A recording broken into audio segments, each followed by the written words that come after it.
Senhor. A nossa força, ela vem do Senhor, irmãos. Deus, Ele é a nossa força, Ele é o nosso refúgio, Ele é a nossa fortaleza. Feliz é o homem e a mulher que busca refúgios no Senhor. Deus, Ele está te chamando nesta noite para te fazer uma nova aliança, para que você possa ter a força necessária, a qual você sozinho, por si só, não tem. Os dias são maus, cada dia que se passa as coisas ficam mais complicadas, mas feliz é aquele que tem o Senhor como refúgio e fortaleza. Só assim nós vamos conseguir vencer as batalhas, através do sangue de Jesus. Louvado seja o nome do Senhor. Irmão Evelaz aqui com a oportunidade para a glória de Deus. Ficou bom? Vai dar certo aí.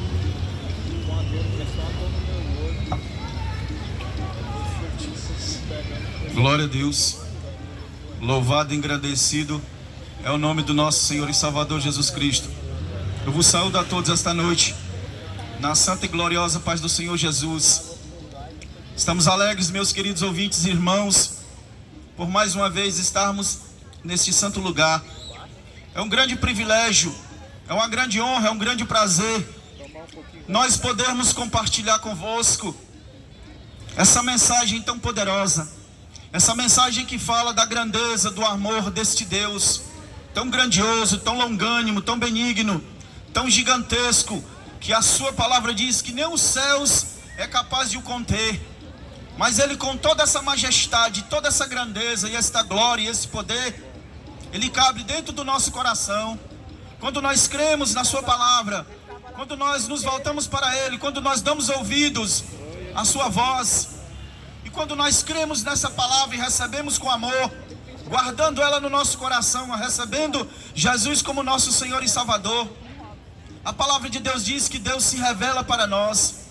Deus se revela a um coração contrito, Deus se revela a um coração quebrantado, Deus se revela àquele que para meditar na sua palavra. O próprio Senhor Jesus, quando Ele estava caminhando sobre essa terra, Ele disse para os judeus em João 5,39: vocês examinam as Escrituras, porque vocês acreditam que nela tem as palavras da vida eterna, e elas de mim testificam. Mas os judeus, o povo daquela época, na nação de Israel, não conseguiu compreender muitas vezes as palavras do Mestre, do Senhor, porque o coração daquele povo, meus queridos, estava endurecido. Um povo que estava dominado pelo ódio, pela mágoa, pela ira, por causa da opressão do Império de Roma. Nós bem sabemos que muitas vezes certas situações da vida, muitas vezes despertam esses sentimentos negativos na nossa vida. Por não dizer nos dias atuais, quando passamos por situações adversas, situações difíceis, muitas vezes esse sentimento quer aflorar. Louvado seja Deus no nosso coração. Mas Deus, através da sua palavra em Cristo Jesus, Ele nos concede uma paz, um gozo, uma alegria, para que nós não venhamos extrapolar esses sentimentos que só faz prejudicar cada vez mais o ser humano. Quanto mais nós nos voltamos para os sentimentos negativos, para os sentimentos fúteis deste mundo, da nossa natureza pecaminosa, mais nos tornamos escravos do pecado, do inimigo de nossas almas, porque estamos fazendo aquilo que agrada a Ele. Mas quando nós nos voltamos para Cristo, para a palavra, quando nós nos voltamos para ouvir a voz do Senhor, aí nós começamos a fechar a porta, nós começamos a colocar uma barreira, para que o inimigo não possa tocar na nossa vida. E através do conhecimento desta palavra, que Deus nos dá autoridade, força, poder, através do nome de Jesus, para nós resistirmos o mal, o pecado, a tentação e tudo aquilo que nos afasta de Deus. É por isso que todos os sábados nós estamos aqui pregando esta palavra, porque esta palavra é viva, esta palavra é verdadeira, ela foi revelada desde os primórdios da humanidade, e Deus sempre falando ao homem, ao ser humano, com seu amor, a sua graça, a sua misericórdia. Mas o homem cada vez mais se distanciando de Deus, se afastando de Deus, sendo prisioneiro do inimigo de nossas almas. Mas Deus, ele tinha que cumprir o seu projeto, que era resgatar novamente a raça humana. Deus jamais, os seus planos podem ser frustrados, porque o patriarca Jó, no capítulo 42 do livro de Jó, ele diz: Senhor, eu bem sei que tudo podes, e nenhum dos teus planos pode ser frustrado. O inimigo de nossas almas não pode frustrar o plano de Deus na minha vida e na tua vida. Então somente você abre os ouvidos, você abre o teu coração e deixe Jesus fazer parte da tua vida. Porque muitas vezes, quantas pessoas nós não convidamos para fazer parte da nossa vida? Amigos de trabalho, colegas, parentes, pessoas do nosso convívio social. E aquele que é o mais importante na nossa vida, muitas vezes nós não convidamos, que é Jesus Cristo. Porque quando nós convidamos Jesus para entrar na nossa casa, Ele faz uma limpeza, Ele faz uma varredura, Ele começa a tirar tudo aquilo que não convém na nossa vida e que nós mesmos não precisamos. Porque todas as coisas que há na vida do ser humano, que não provém de Deus e não procede de Deus, o ser humano não precisa. Mas nós muitas vezes buscamos, porque achamos que precisamos. Nós só precisamos da presença de Jesus na nossa vida. Nós só precisamos do maná do céu, que é a sua palavra. Nós só precisamos manter essa comunhão gloriosa, plena, perene com o Criador, para que nós possamos verdadeiramente ter uma vida abundante. A vida do homem não consiste no que ele tem, no que ele conquista, na sua posição social, religiosa ou cultural, não. A vida do homem consiste em uma comunhão com o Criador, porque esse foi o projeto original de Deus, desde o princípio da criação. Gênesis 1:27 diz que Deus, ali na reunião da Trindade Divina, o Senhor, no seu conselho divino, Ele determinou criar uma criatura excelente chamada homem, ser humano. E diz a palavra de Deus que o Senhor bradou nos céus e disse: façamos o homem conforme a nossa imagem, conforme a nossa semelhança. E Deus criou o homem do pó da terra, e o homem era inerte, uma criatura inerte, sem vida, sem fôlego. Mas diz a palavra de Deus que o Senhor soprou nas suas narinas um fôlego de vida, o Espírito que dá vida a este corpo físico, que nos comunica com Deus, que nos faz entender que existe um Criador, que nós não somos mérito, que nós não somos mero acaso de uma explosão cósmica estelar, não. Nós fomos projeto de Deus, nós fomos criados por Deus para um projeto excelente, e esse projeto Deus quer cumprir na tua vida a partir de hoje, se você crer na sua palavra e entregar a tua vida para Jesus. A ciência muitas vezes quer explicar as coisas espirituais, mas a palavra de Deus diz que o homem natural não entende as coisas espirituais. Só quem pode compreender as coisas espirituais é o homem espiritual, o homem que nasceu de novo, o homem que nasceu da água do Espírito, o homem que nasceu segundo a vontade de Deus, o homem que entregou a sua vida a Jesus, o homem que foi liberto da maldição, do pecado, da morte, da escravidão. Esse tem uma nova consciência, uma nova mente, um novo entendimento, e passa a compreender as coisas espirituais, porque o homem natural não entende. O homem, estando preso nos seus delitos e pecados, ele não consegue entender e compreender as coisas espirituais.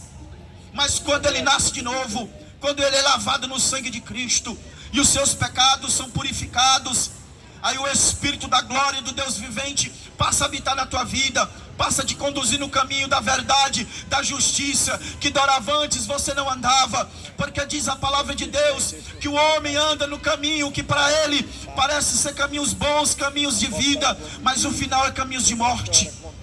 Mas existe um caminho excelente, um caminho que nos conduz à vida, um caminho que nos conduz à presença do Pai, um caminho que nos conduz à glória, um caminho que nos conduz a uma vida plena. E este caminho se chama Jesus Cristo, Filho de Deus, porque Ele mesmo disse aos seus discípulos em João 14:6: eu sou o caminho, eu sou a verdade e eu sou a vida, e ninguém vem ao Pai senão por mim.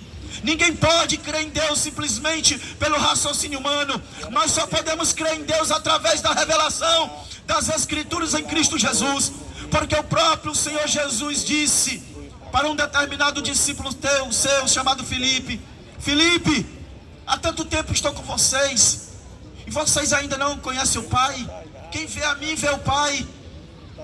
Jesus é a manifestação gloriosa, física do Deus Criador, do Deus vivo, do Deus invisível. A palavra de Deus diz em João 1:1, diz que no princípio era o verbo estava com Deus, e o verbo era Deus, e o verbo se fez carne, e vimos a sua glória, como a glória do unigênito do Pai, cheio de graça e de verdade. Essa verdade que nós pregamos, essa verdade que nós queremos compartilhar contigo esta noite, para que você possa se alegrar no Espírito, para que você possa se alegrar na presença de Deus e ter uma esperança futura. Porque como já foi pregado esta noite, um dia o ser humano, ele vai ter que partir desta terra. Um dia o ser humano vai ter que, queira ele ou não, estar na presença de Deus. Aí eu te pergunto, como estará a tua situação diante de Deus, se você não decidir hoje para onde você vai passar a eternidade? Com Deus na glória no céu, ou no lugar de tormento, a escolha é sua. Mas hoje Deus está te dando uma oportunidade, para que você possa refletir e possa também fazer parte deste povo, desta família, e conhecer esse Deus que tanto te ama. Louvado seja o nome do Senhor. Eu gostaria de meditar com os queridos ouvintes e irmãos uma porção da palavra de Deus que se encontra na carta aos Hebreus, no capítulo 9, mais precisamente, glória a Deus, carta aos Hebreus,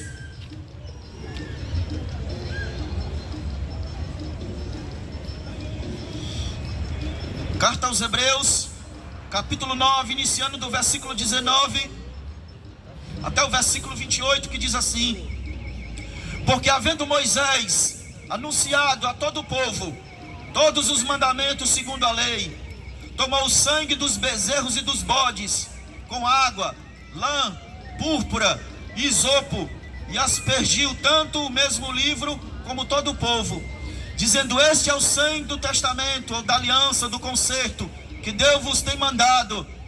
E semelhantemente aspergiu com sangue o tabernáculo e todos os vasos do ministério. E quase todas as coisas, segundo a lei, se purificam com sangue.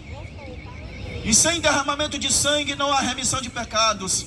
De sorte que era bem necessário que as figuras das coisas que estão no céu assim se purificassem, mas as próprias coisas celestiais com sacrifícios melhores do que estes.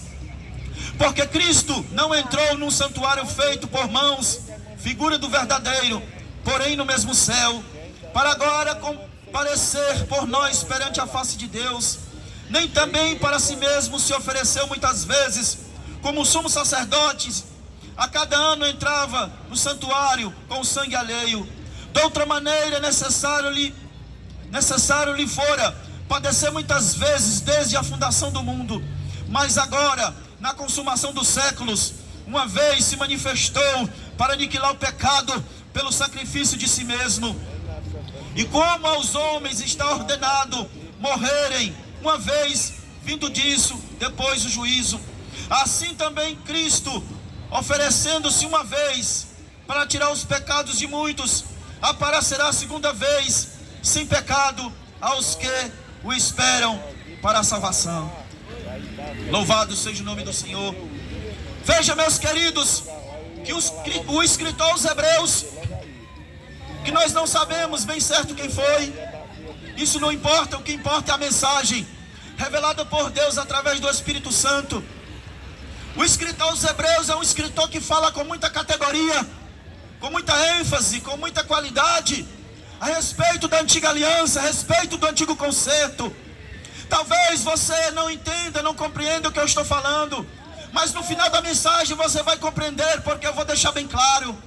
Estou apenas fazendo essa introdução para que você entenda que o texto que eu li fala de um homem chamado Moisés, de um homem que na antiga aliança do povo de Israel, um povo que Deus separou para ser propriedade particular sua, e deu leis, deu mandamentos, deu estatutos, para que esta nação fosse uma nação diferente, uma nação separada, nação santa, sacerdócio real, povo adquirido, eleito por Deus, para serem os representantes aqui nessa terra da pessoa do Deus Criador. E diz o escritor aos Hebreus que Deus revelou a Moisés ali no Monte Sinai as leis e os estatutos para a nação de Israel. E diz, quando Moisés, Deus dá ordem para Moisés erguer um tabernáculo, um templo móvel, que dentro desse templo tinha utensílios. E nós que examinamos as escrituras, nós compreendemos que tanto aquele tabernáculo, como os utensílios daquele tabernáculo, falava de alguém que haveria de se manifestar na plenitude dos tempos. E esta pessoa se chama Cristo Jesus, o nosso Senhor. Se nós formos ver como funcionava a liturgia do tabernáculo, a Bíblia diz que Deus estabeleceu uma liturgia de culto. Sabemos que o homem, desde que caiu do Éden, tornou-se pecador, escravo, dominado pelo pecado. E o homem nunca conseguiu se libertar e não pode fugir dessa realidade. Deus estabeleceu um sistema de culto que disse: olha, Moisés, quando o povo pecar, trará 2 bezerros, um bezerro, um cordeiro. E o povo, tu vai oferecer um sacrifício pelo pecado, para que eu perdoe, para que eu não destrua a vida do pecador, mas a vida de alguém inocente, de alguém que não tem culpa, vai levar a culpa, e o sangue do inocente vai cobrir o sangue do pecador.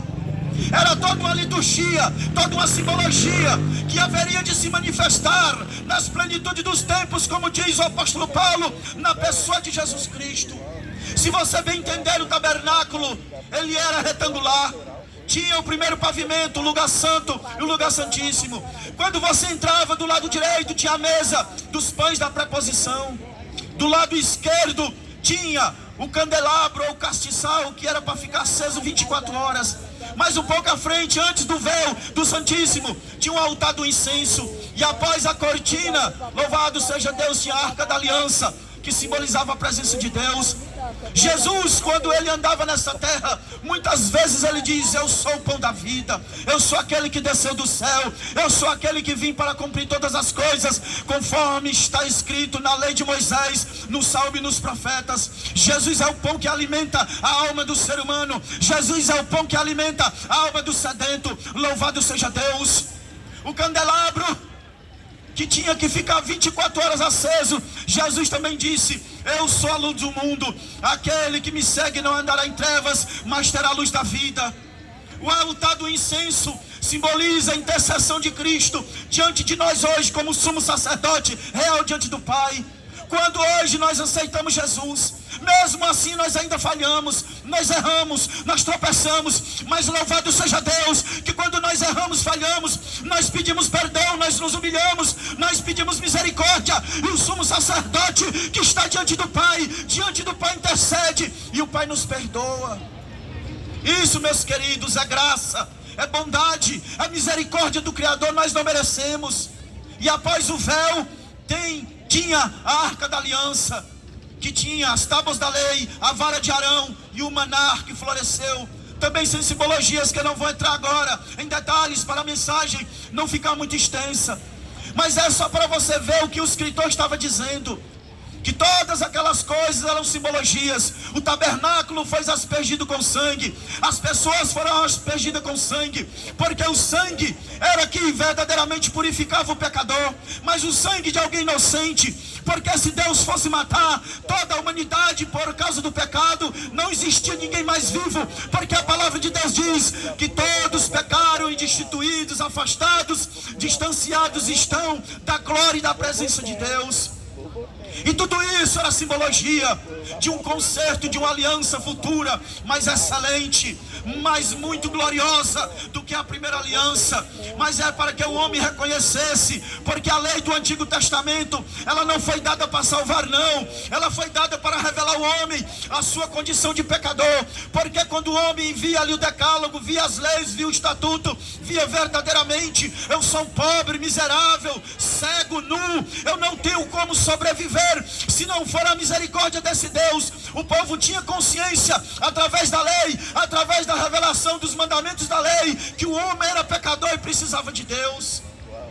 Tudo isso era preparando o caminho excelente do Cristo, até chegar, como diz a palavra, na plenitude dos tempos, onde diz o evangelista Mateus, no capítulo 1, que diz que o anjo Gabriel visita uma jovem judia chamada Maria, uma jovem da casa de Israel, da casa de Judá, e diz: agraciada sejas tu, jovem, porque o Altíssimo é contigo. tu conceberás e dará à luz um menino, não um menino comum, não um menino que nasce da carne, mas um menino que ele será chamado Filho do Altíssimo, e ele salvará o seu povo dos seus pecados, porque o Senhor Deus Todo-Poderoso tem dado o cetro e o trono de Davi seu pai, e ele reinará sobre todo mundo, sobre toda a terra, e através da morte dele numa maldita cruz, ele vai resgatar novamente a humanidade e trazer o povo, a nação de Israel à sua presença. Mas o projeto de Deus não era só para a nação de Israel. O projeto de Deus começou com Israel e prosseguiu todos esses milênios até chegar à plenitude em Cristo.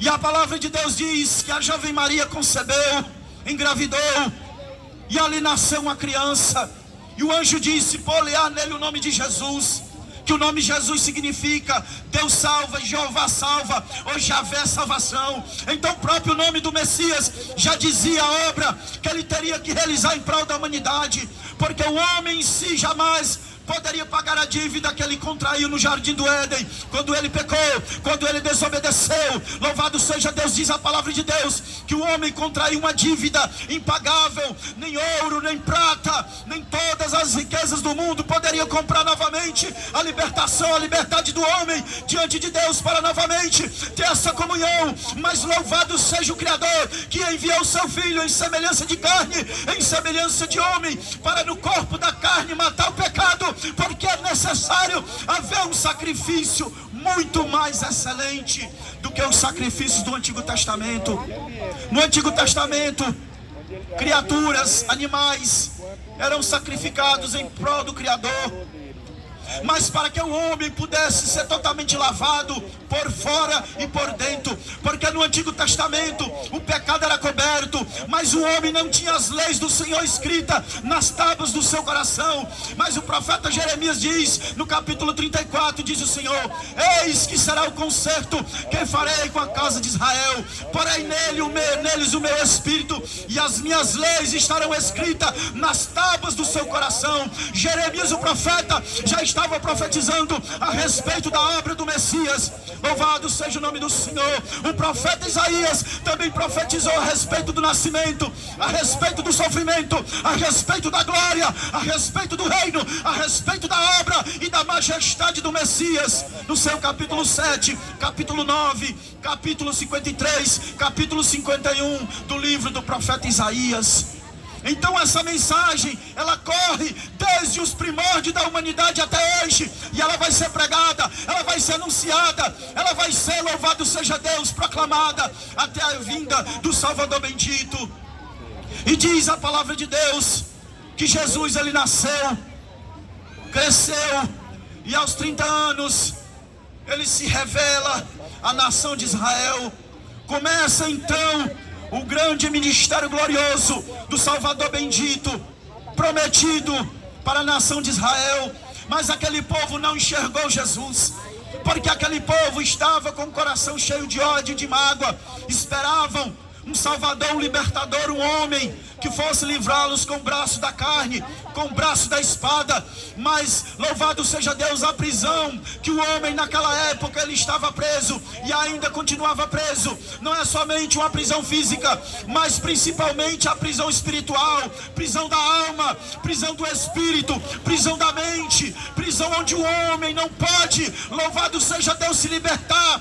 Então teria que vir alguém puro, santo, glorioso, morrer naquela cruz, para que através do poder da sua morte, da sua ressurreição, a humanidade pudesse ser liberto. Essas correntes seriam quebradas, essas cadeias, essas prisões. E hoje nós temos, pela misericórdia, a liberdade de dizer que só Jesus é aquele verdadeiramente que tem poder para libertar o homem do poder do pecado e da escravidão do diabo e das correntes que o amarra.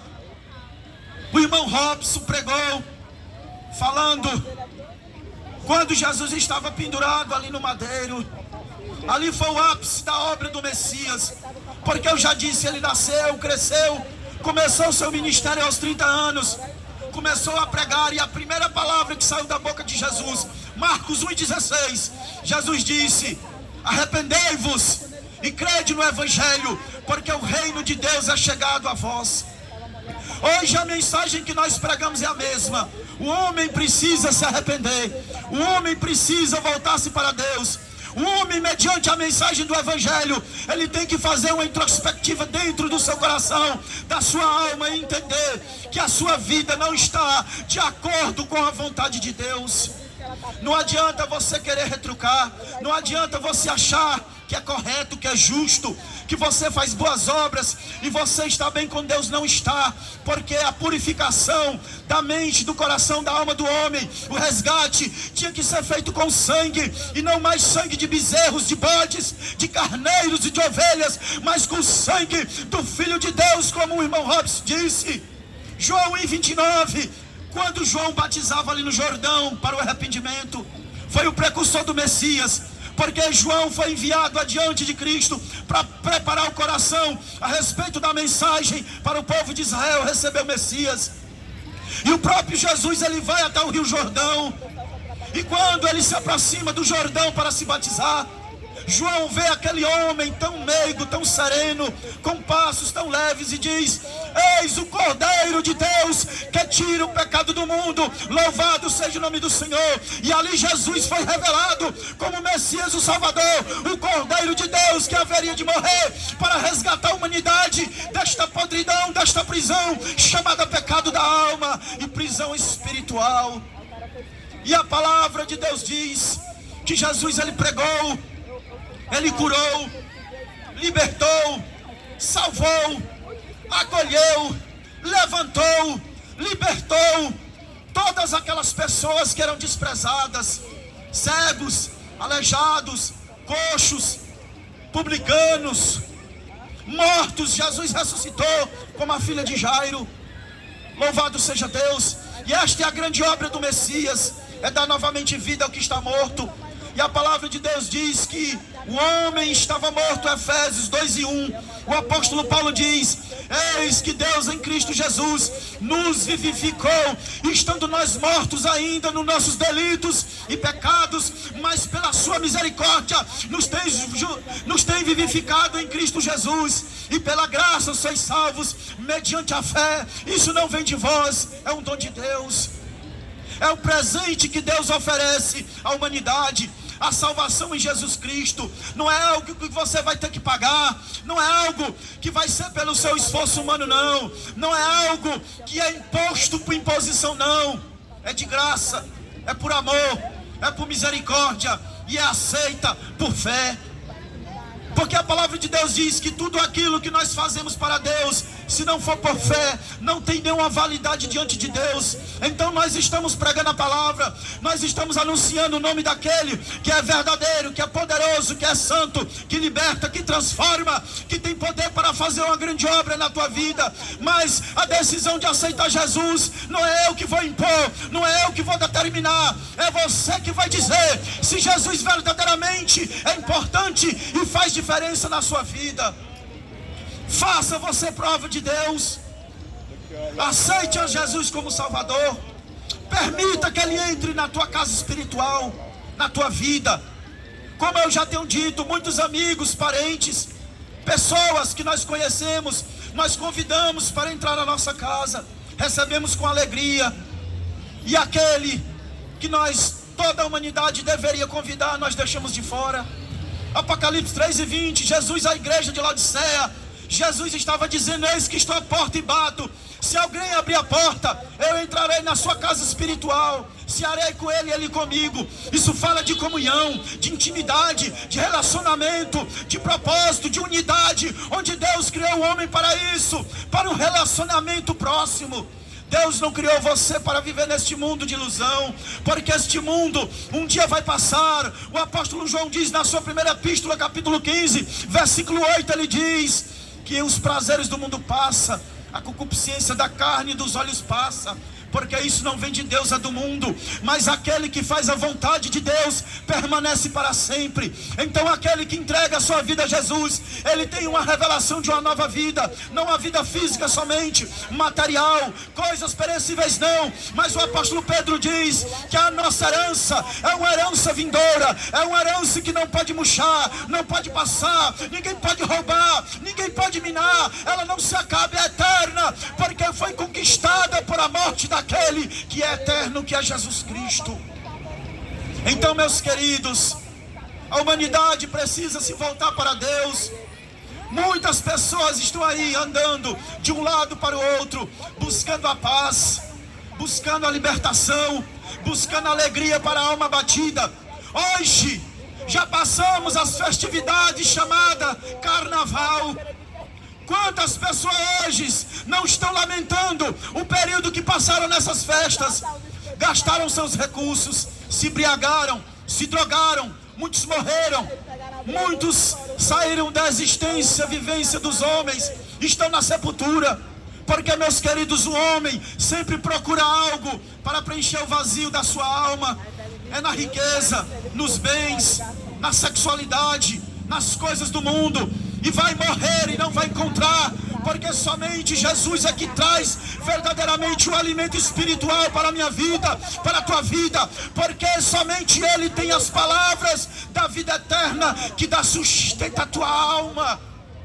Não é a bebida, não é a droga, não é nada que você busque neste mundo que vai te dar prazer de viver. Pode até dar momentaneamente, mas quando for passar todo o efeito, toda esta alegria passageira, você vai entender que você continua ainda triste, angustiado, a tua alma abatida, e não há quem te ajude, não há quem te socorra. Não é o teu dinheiro, não é a tua religião, não é sacerdote humano, não é ninguém que pode te libertar, mas o Deus vivo em Cristo Jesus, Ele tem poder para te libertar, porque Ele verdadeiramente veio com esse propósito de quebrar as cadeias, de quebrar as algemas e libertar o homem das prisões espirituais que a humanidade vive. Essa é a realidade. Não tem como nós fugirmos da realidade. O ser humano, ele tem consciência disso. Nós somos seres racionais, nós temos mente, nós temos intelecto. É por isso que a Bíblia diz que nós somos a imagem e semelhança de Deus. Nós somos seres pessoais, que além de termos entendimento de tudo que está à nossa volta, nós temos entendimento que existe um Criador. E Deus, esta noite, Ele quer verdadeiramente fazer uma obra na tua vida. E se você verdadeiramente aceitar Jesus, você vai ter uma vida plenamente completa na presença de Deus. Porque o último versículo que eu li diz que o homem está ordenado morrer uma só vez, após disso sai-se juízo. Então decida hoje para onde você quer passar a eternidade: no céu com Cristo ou no lugar de condenação. A escolha é sua. Então medite, reflita, porque o Espírito Santo, Ele vai falar a tua vida. E eu creio que hoje Deus, Ele tem falado e vai continuar falando ao teu coração. E que Deus em Cristo nos abençoe em nome de Jesus. Amém.